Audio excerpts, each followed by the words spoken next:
Ahojte, dnes sa pozrieme na reportáže z akcií, ktoré nás ako posledné zabavili pred náročným skúškovým obdobím.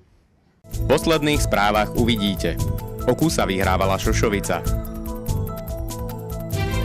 Piknik a oblievačka v jame. Fashion Delight na folkovú tému.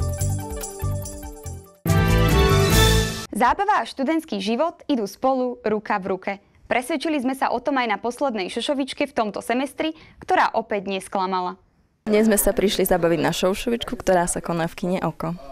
Posledná šošovička v tomto semestri sa odohrávala v hipsterskom štýle.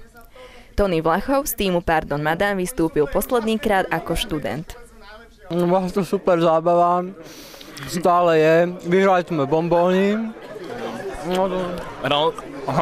Výborne. Abo sme vyhrali bombóny. Ja dúfam, že sa nám takto aj bude hrať naďalej ako neštudentom, takto výborne. Chalani z FOPA sa stali víťazmi a v každom kole si prišli na svoje. V porovnaní s konkurenciou bolo najlepšie každé, ale myslím si, že náš štandard sme dodržali a miestami prekročili. Asi prvé, druhé, tretie, štvrté bolo fajn, piate bolo také, že OK. Piate bolo také na 99% a ostatné sme išli na 120%. Diváci nešetrili potleskom a po celý čas sa výborne zabávali. Tak mne sa veľmi páčilo, ja si myslím, že fakt šošovička dneska bavila veľa ľudí a je možno trocha škoda, že neboli vlasači, ale tak ja som sa bavil. Všetky týmy majú taký svoj štýl, ktorý je veľmi vtipný, aj keď je pravda, že myslím si, že FOPA si víťazstvo zaslúžilo, pretože niektoré scénky im fakt vyšli. Chalani z FOPA sa stali víťazmi a v každom kole si prišli na svoje. Na šošovičku sa tešíme aj v ďalšom semestri. Pre FMK TV Frederika Samuelová. Prežiť skvelú atmosféru Veľkej noci v škole? U nás sa to dá. Akcia organizovaná kabinetom eventov dopriala návštevníkom veľa jedla, hudby, súťaží a kopec zábavy na prvom pikniku FMK. V posledný aprílový utorok sa nachádzame v jame, kde študenti z našej fakulty zorganizovali prvý poveľkonočný piknik. Vydarené slnečné počasie umožnilo študentom medzi prednáškami posedieť si na dekách a zabaviť sa príjemnou hudbou a aktivitami, ktoré sa odohrávali počas celého dňa. Myšlienka pikniku sa mi páčila hneď, ako som zbadal udalosť na Facebooku, tak sme sa rozhodli spolužiaci, že prídeme sem a trošku tu polebedíme a naozaj to neľutujeme a dúfam, že z tohto pikniku sa stane tradícia.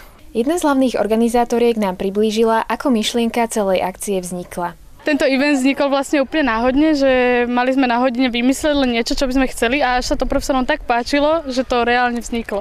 Vlastne, takže sa tešíme, že sa to mohlo zrealizovať a je to úplne super. Organizátori pripravili program a súťaže v duchu tradícií Veľkej noci a študenti sa mohli zapojiť do slepačieho kroku, korbáčového slalomu, vaječného príbehu i vojny s balónikmi naplnenými vodou. Z poveľkonočného pikniku pre FMK TV Anna Lukčová. Ahoj! Tam, kde sú študenti, nesmú chýbať ani aktuálne módne trendy. Tohtoročný Fashion Delight sa niesol v štýle folk-nefolk. Parket relaxu sa zmenil na mólo a modely návrhárov zažiarili vo svetlách reflektorov. Folk-nefolk je téma dnešného Fashion Delight Volume 3. Fashion Delight je tu s nami už 3. rok. Tentokrát sa nieslo v ľudovej tematike. To bol taký spontánny nápad, ktorý nás napadol ako organizátorov na jednom stretnutí a tak sme to použili a tým pádom máme značky, ktoré boli ako kontrastné, ako nefolk a značky, ktoré boli za folklór, ktoré patria pod folk.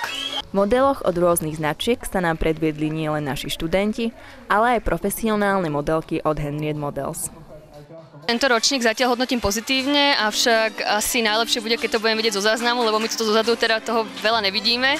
Ale teda značky, chcem sa všetkým poďakovať, bolo to super a prišli nám ľudia, ktorí sme ani nečakali. Na predvádzané modely si každý návštevník utvoril svoj názor. Väčšinou boli ohlasy pozitívne. Veľmi pekne to bolo, myslím si, že baby spravili super prácu, aj modelky boli veľmi pekné. Ak môžem byť úprimný, minulý ročník bol lepší, ale tento až tak veľmi nezaostával, každopádne to bolo veľmi pekné. Veľa z nich by som si naozaj v tomto momente aj kúpila alebo obliekla, ako naozaj veľmi použiteľné do bežného života, veľmi sa mi páčili. Ja by som si napríklad kúpila šaty zo značky Zarin, tie sa mi páčili asi všetky modely od nej. Fashion Delight dopadol nad očakávania organizátorov. Tešíme sa na ďalší ročník tejto módnej show.